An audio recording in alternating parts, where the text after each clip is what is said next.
Allahu Akbar.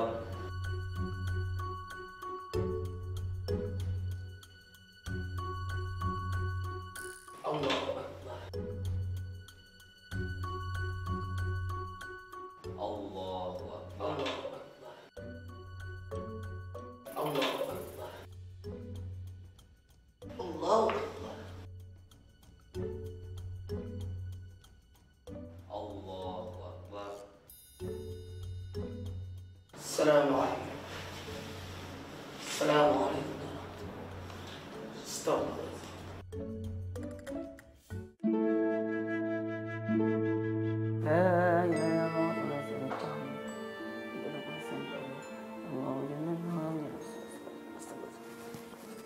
Allahu Akbar.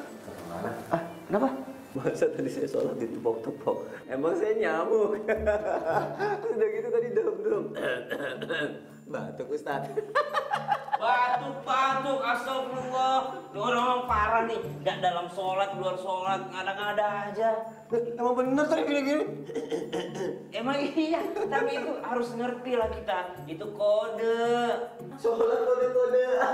Astagfirullahaladzim. Nah ini nih, pentingnya nih Ustadz nih, dikasih tahu Ustadz nih. Untuk Sony, untuk semua jamaah yang ada di rumah juga. Kita harus ngerti, kalau kita jadi makmum tuh, kita makmum tuh nggak sendirian. Apalagi misalnya sholatnya di tempat umum. Kalau di tempat yang sudah biasa kita sholat, misalnya di rumah kita sendiri, kita udah bisa mastiin, oh biasanya anak kita ikut, oh biasanya ada yang ikut, oh biasanya ada yang ikut, maka udah tahu. Tapi kalau di tempat umum ini loh yang penting, kodenya tuh ada beberapa. Misal, yang paling utama itu sebenarnya, misal nih, Sony lagi sholat kayak tadi nih, terus aku di belakang, Allahu Akbar. Mestinya pas Sony denger aku takbir, Allahu Akbar, Mas Sony mundur. Saya hampir saja tadi ruku.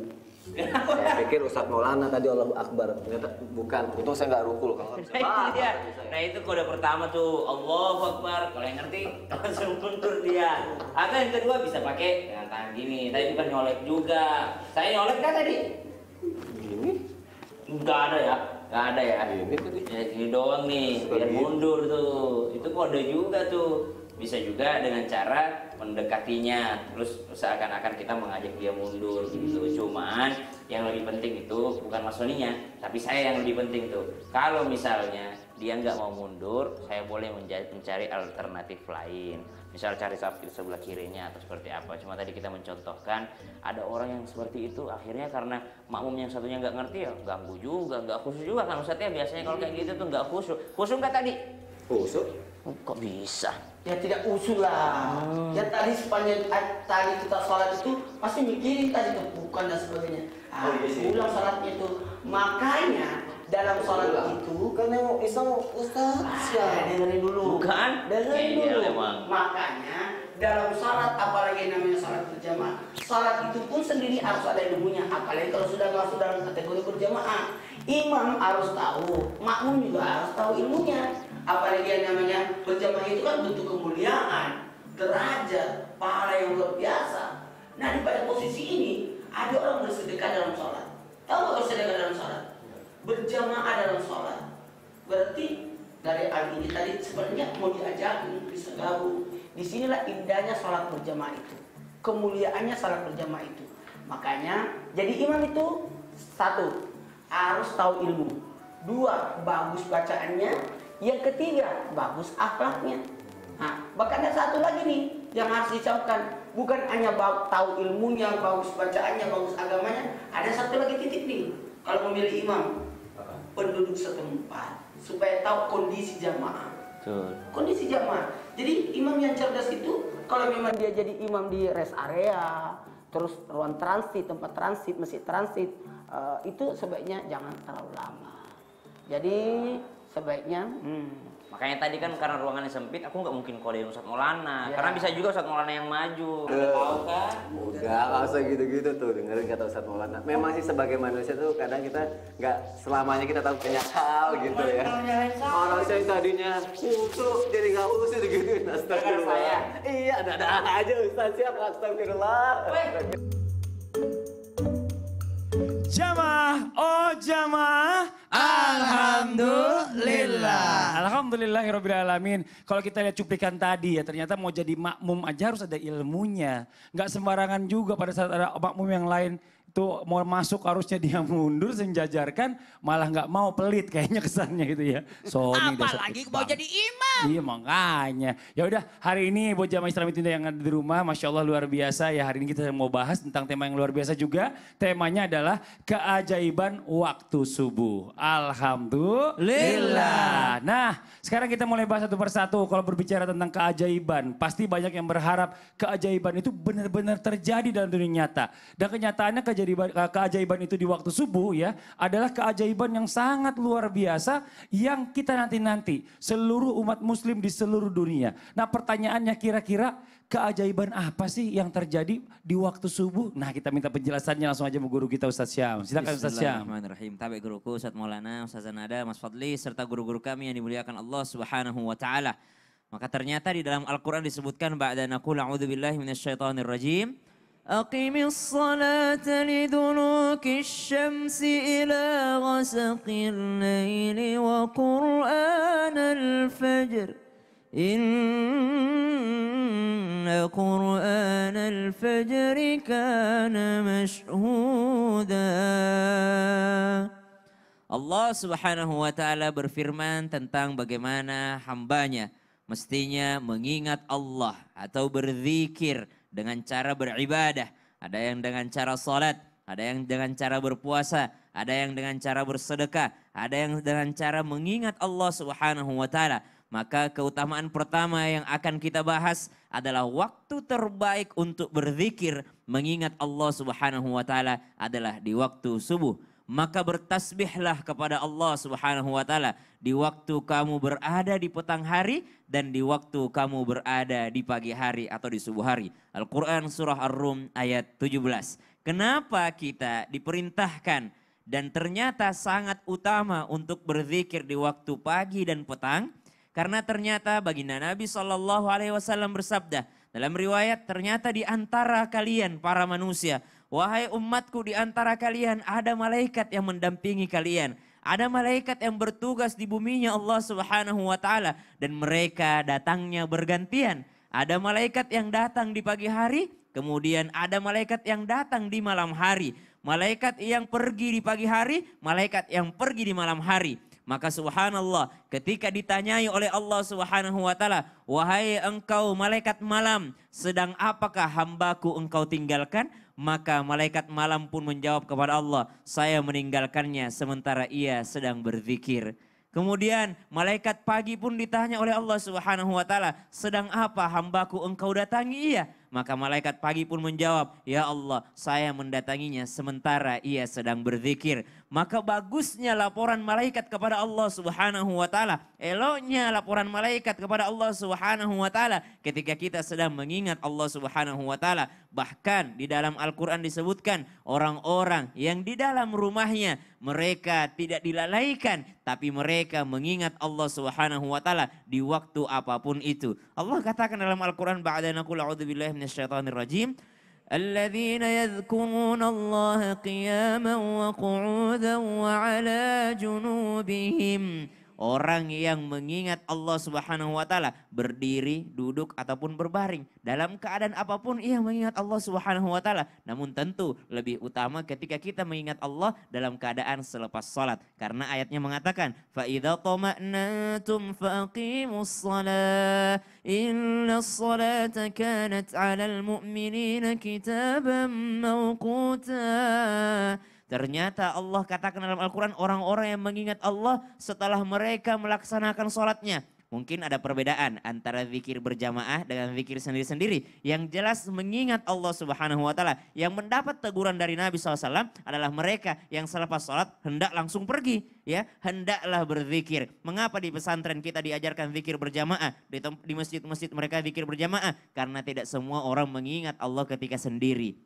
Maka diajarkan kalau susah mengingat Allah dalam keadaan sendiri, maka yuk setidaknya ingat Allah pada saat rame-rame. Apalagi di waktu subuh tuh, biasanya wirid habis sholatnya lebih panjang biasanya kalau di masjid. Maka ada zikir berjamaah, karena tidak semua orang mampu untuk mengingat Allah dalam keadaan sendirinya. Maka Betul. berzikir adalah yang pertama, yang utama dilaksanakan di waktu subuh dan Masya sore Allah. hari. Allah Dan berzikir juga kalau sendiri kadang-kadang suka nggak tahu apa yang mau dibaca. Tadi ini udah, itu udah. Gitu. Betul. Kalau berjamaah tuh enak. Jadi Betul. banyak yang kita baca, oh ini ya, oh ini, oh ini. Gitu Semangat. ya. Iya. Semangat Sudah dong. gitu zikir pagi petang. Paginya kan habis subuh. Kalau petang jam berapa tuh malaikat datangnya? Kalau Malaikat datang. Biar pas malaikat datang, pas lagi absen ini pas banget lagi kita lagi menjelang zikir. maghrib. Menjelang maghrib, Menjelang Masya Allah. Ini informasi buat jamaah nih. Karena kita kan juga harus tahu kira-kira waktu yang tepat tuh kapan. Nah sekarang kita lanjut lagi nih.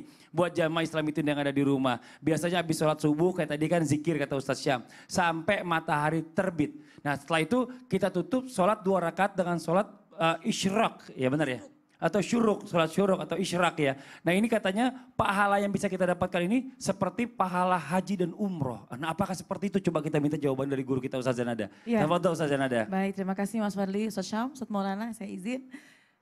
Bismillahirrahmanirrahim. Assalamualaikum warahmatullahi wabarakatuh. Waalaikumsalam warahmatullahi wabarakatuh. Alhamdulillah, alhamdulillahilladzi ja'alana wa iyyakum minasyakirin.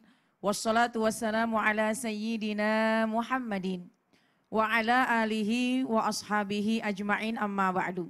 Subhanaka la ilma lana illa ma'allamtana innaka antal alimul hakim. Rabbi syrah li sadri wa yassir li amri wahlul uqdatam min lisani yafqahu qawli. Sadaqallahul adzim. Alhamdulillah. Sekarang kita yang ada di depan TV-nya masing-masing mudah-mudahan bisa menyimak dengan sebaik-baiknya, mencatat karena banyak sekali keistimewaan yang bisa kita dapatkan khususnya di pada pagi hari ini. Alhamdulillah. Jamaah sekalian berkaitan dengan masalah syuruk atau isyraq ya. Nah, dalam hadis baginda Rasulullah SAW ini istimewa bahwasannya siapa yang sholat subuh secara berjamaah. Kemudian yang kedua, duduk berzikir kepada Allah sampai datang waktu syuruk atau terbitnya matahari. Kemudian dia sholat 2 rakaat, kanat lahu ka ajri hajjatin wa umratin tamatan. Ini istimewa, jangan diabaikan ketika seseorang sudah sholat subuh berjamaah. Kemudian yang kedua, dia banyak berzikir kepada Allah. Tadi Ustaz Syam sudah menjelaskan perbanyak lisan kita basah berzikir kepada Allah. Kemudian ketika berzikir masih menunggu waktu syuruk, isyraq, apa yang dilakukan? Ingat kepada Allah. Bukan hanya tasbih, takbir, tahmid, bisa baca sholawat, bisa membaca Al-Quran, tapi juga bisa duduk untuk mendengarkan kajian-kajian ilmu agama. Jadi mudah-mudahan yang mendengarkan ini nih insya Allah juga tercatat sebagai orang yang mengisi hari-harinya dengan berkualitas dekat kepada Allah, dengan mendengarkan kajian-kajian melalui program Islam itu Indah. Kemudian setelah datang waktu syuruk bisa ambil waktu 15 menit. Kita bisa melihat dari tayangan atau kita bisa lihat dari masjid ada waktu syuruk atau isyraq. Ambil 15 menit setelah itu kemudian bisa kita langsung mengerjakan sholat sunnah 2 rakaat. Dan beberapa ulama juga mengatakan bahwasannya sholat isyraq atau syuruk ini adalah sholat duha yang di awal waktu. Jadi setiap orang yang sibuk mau pergi lebih awal, coba ambil waktu. Lihat di situ kapan waktunya syuruk, ambil 15 menit. Kalau mau aman ambil 16 menit. Kemudian mengerjakan sholat isyraq atau syuruk dan juga itu adalah waktu kita bisa mengerjakan sholat sunat duha di awal waktu. Wallahu a'lam bishawab. Ala kulli hal, pada pagi hari ketika kita sudah sholat subuh berjamaah, perbanyaklah kita mendekatkan diri kita kepada Allah. Bagi kaum wanita bagaimana? Apakah bisa juga mendapatkan kebaikan-kebaikan? Banyak. Sambil nyapu, baca istighfar.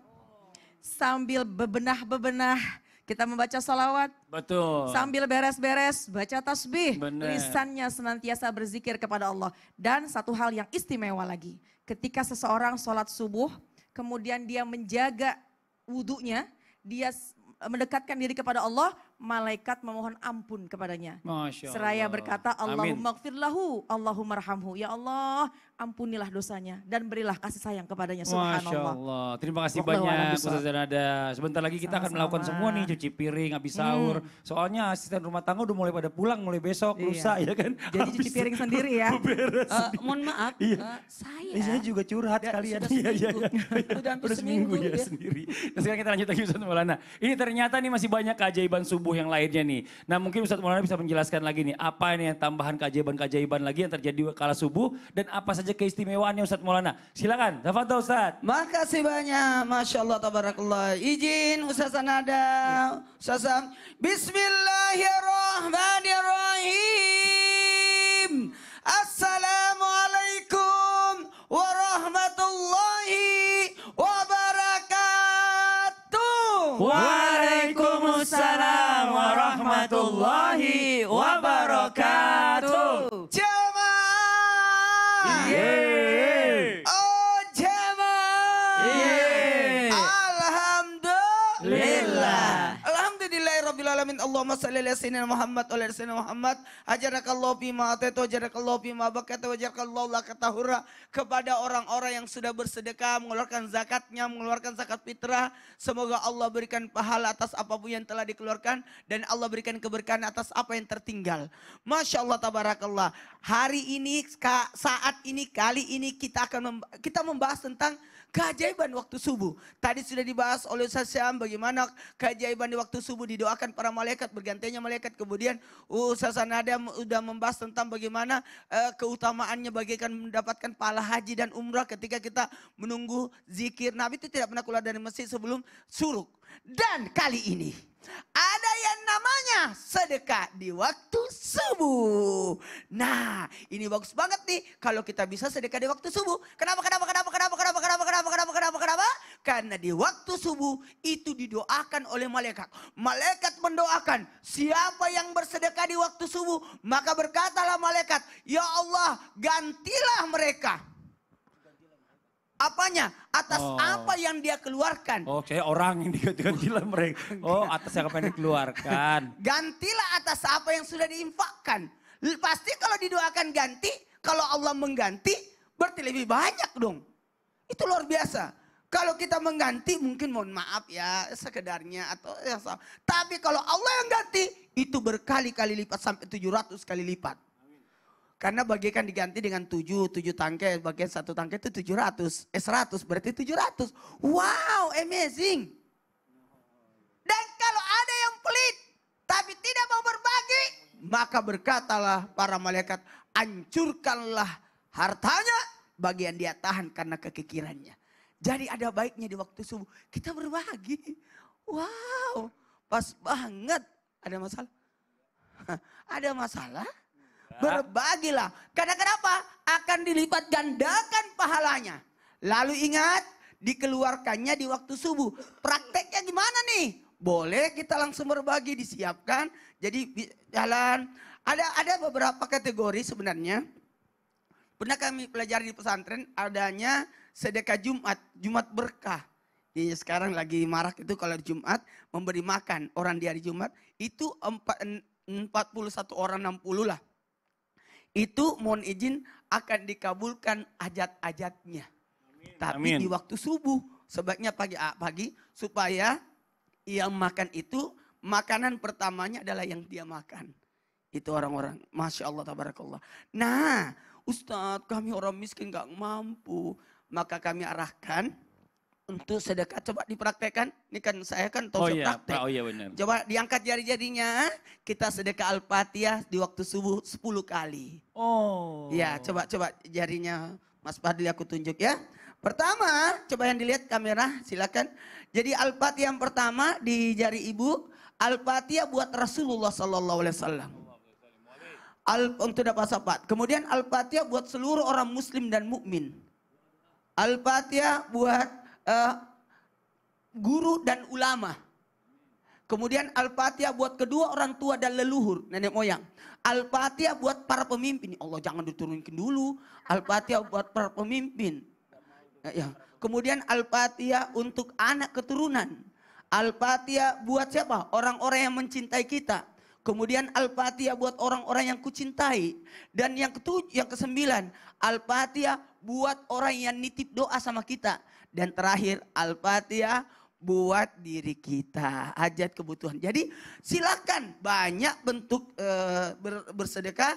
Kalau memang tidak punya harta dan tidak ada waktu, tersenyum pun bisa bersedekah. Masya Allah. Bertenaga, pikiran itu luar biasa. Masya Allah, luar biasa. Jazakallah khairan kasiran Ustadz Maulana ilmunya. Nah ini ya, buat jamaah Islami Tindo yang ada di rumah nih. Kalau kita bicara masalah mukmin ini ya, mohon izin sebelumnya dan juga mohon maaf buat jamaah yang menonton sekarang.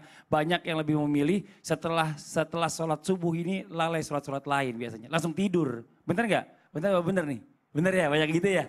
Nah, namun kalau misalnya bangun itu ternyata melakukan sholat ini kayaknya nggak gampang. Terus bagaimana dengan orang-orang yang menjalankan sholat subuh ini tepat waktu? Mungkin keajaiban apa yang bisa dirasakan, yang mungkin kita bisa rasakan langsung lah kira-kira gitu ya. Ustaz Nada mau izin penjelasannya. Oh iya, Masya Allah, keajaiban langsung yang dirasakan keajaiban ya. langsung yang dirasakan. Baik, terima kasih Mas Fadli, Ustaz Syam, Ustaz Maulana izin. Bismillahirrahmanirrahim. Alhamdulillah wassalatu wassalamu ala Rasulillah. Rabbi syrah li sadri wa yassir li amri wahlul 'uqdatam min lisani yafqahu qawli. Shadaqallahul adzim. Di antara amalan yang sangat mulia, di antara amalan yang sangat besar dan sangat-sangat dianjurkan, dan ini yang harus kita jaga, yaitu as-sholatu ala waqtiha, sholat pada waktunya. Kalau sholat di luar waktu ini udah salah, kecuali kalau sekiranya kita mau sholat qadha. Nah itu lain lagi permasalahannya. Tapi as-sholatu ala waqtiha, sholat di waktunya, baik di awal, di akhir maupun di tengah ataupun di akhir, ini silahkan. Yang penting sholat pada waktunya. Nah kemudian waktu subuh itu amat sangat pendek, ini yang harus diperhatikan. Jangan sampai kita lalai, kita abaikan sehingga kita nggak mengerjakannya, naudzubillah, dengan alasan aduh mata ngantuk banget ya. Nah pahami bahwasannya sholat yang pertama kita kerjakan di awal yaitu sholat subuh. Subhanallah, dan bahkan baginda Rasulullah SAW menyampaikan bahwasannya man sholla al-bardain, sholat yang dalam dua waktu yang barid, yang dingin gitu ya. Dakhalal jannah, maka dia masuk surga. Jadi siapa orang yang sholat dua waktu bardain, ini makna bardain adalah waktu yang dingin. Ini biasanya waktu yang dingin seperti subuh sekarang, kemudian juga di waktu sore hari, atau juga ada yang memahami bahwasannya al-bardain ini adalah dua waktu yang banyak orang itu sulit mengerjakannya. Sholat subuh karena ketiduran, sholat asar karena lagi banyak pekerjaan yang dikerjakan. Kalau zuhur ya ada waktu istirahat, asar lagi senang-senangnya kerja, maghrib sudah pulang kerja. Isya juga terkadang orang lalai, tapi kebanyakannya dikerjakan. Dua waktu ini sangat-sangat berat orang kerjakan. Ya, di antaranya sholat subuh dan juga sholat asar. Dan siapa yang betul-betul mengerjakan dengan sebaik-baiknya, maka dakhalal jannah. Maka insya Allah, Allah akan tempatkan di syurganya Allah Subhanahu wa Ta'ala. Amin. Dan juga bukan hanya itu, kalau pagi-pagi memang kadang-kadang mata ngantuk. Tapi kalau seandainya kita mengetahui fadilahnya, bahwasannya orang yang setelah sholat subuh, kemudian dia berzikir, tadi sebelumnya sudah kita bahas, ada satu, didoakan oleh baginda Rasulullah Sallallahu Alaihi Wasallam. Allahumma barik li ummati fi bukuriha. Ya Allah, berkahkanlah umatku di pagi harinya. Tentu kalau doa dari baginda Rasulullah Sallallahu Alaihi Wasallam, doanya baginda Rasul minta berkahkan nih umat-umatku, subhanallah, dan bukankah itu menjadi jaminan kebahagiaan kita di dunia wa fil akhirah. Allahumma barik li ummati, ya Allah berkahkanlah umatku fi bukuriha, pada pagi harinya. Jadi ya mata memang kadang-kadang gak bisa ditahan. Apalagi nih kalau yang bangun dari jam 2 atau jam 3 kerja malam, ya nggak salah. Cuma perhatikanlah ketika di waktu-waktu yang sangat istimewa ini bisa kita tahan dulu, insya Allah kita akan mendapatkan banyak kebaikan. Setelah waktu syuruk, sudah waktu isyraq, kerjakan 2 rakaat, insya Allah boleh beristirahat. Silahkan, yang penting jangan kita lupakan, jangan kita abaikan. Khususnya waktu-waktu yang sangat istimewa agar kita mendapatkan keberkahan dunia akhirat. Amin ya robbal alamin. Amin, Masya Allah. Terima kasih banyak Ustaz Nada atas penjelasannya. Nah saya coba mau pecahkan, ada pertanyaan yang masuk dulu nih ya.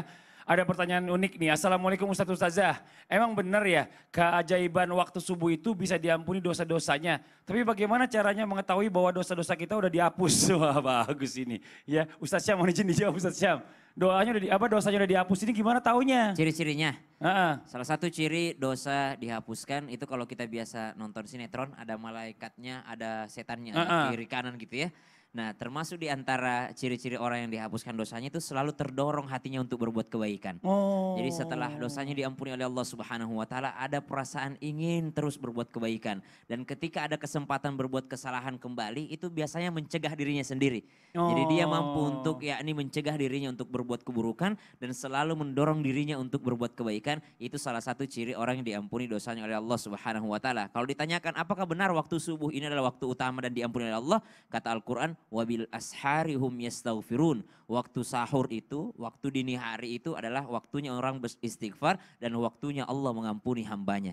Jadi para pendosa ini dipanggil sama Allah Subhanahu wa taala di waktu pagi hari atau dini hari menjelang subuh hari sehingga Allah mengampuni dosa-dosanya. Siapa lagi yang punya dosa? Sini ku ampuni. Siapa lagi yang punya dosa? Sini ku ampuni. Siapa yang punya hajat? Sini ku berikan. Siapa yang punya keinginan masalah? Sini aku kasih solusi, kata Allah Subhanahu wa taala. Dan itu terjadi di waktu subuh hari atau sebelum masuk waktu subuh hari, dini hari sepertiga malam sampai tiba waktu subuh hari. Dan itu keutamaan bagi orang-orang yang memohon ampun kepada Allah Subhanahu wa taala. Bukankah biasanya guru-guru kita mengajarkan mengawali zikir kita dengan istighfar, astagfirullahaladzim, astagfirullahaladzim, astagfirullah. Bahkan habis sholat pun langsung baca astagfirullahaladzim. Ya baru baca la ilaha illallah wahdahu la syarikalah lahul mulku walahul hamd. Kenapa? Karena diawali pagi kita dengan memohon ampun kepada Allah Subhanahu wa taala. Saya juga mau nyari keajaiban subuh. Iya. Bentar lagi waktu syuruk. Saya mau ngambil wudhu dulu. Bentar. Wih ini nih langsung praktek nih kalau kayak gini Ustaz Nada nih. Waktu syuruk nih, mau ambil wudhu. Suruknya itu 1 jam 20 menit setelah subuh. Ini mau jaga wudhu. Bentar dong, tunggu dulu dong. Ini mau jaga wudhu nih ceritanya. Mau ngambil wudhu. Mau ngambil wudhu ya? Di mana? Di sini air mancur. Nggak bisa, jangan ambil wudhu di sini. Ini bukan air yang dipakai berwudhu. Lagian ntar rusak, janganlah. Lah, tunggu jangan dong. Jangan Mas Fadli, nanti aja. Biarkan aja. Bunga aja berkembang Ustadz Syam. Tuh, mekar. Apalagi pahala gitu ya. Jangan di sini, di sana ambil wudhunya, jangan di air mancur sini. Ya, jamaah daripada Mas Fadli ambil wudhu di sini, lebih baik kita tunggu setelah yang satu ini aja ya. Tetap di Islam itu indah. Jamaah, oh jamaah, alhamdulillah. Biarkan aja dia wudhu. Jangan Ustadz, kalau Ustadz mah dibiarin pasti.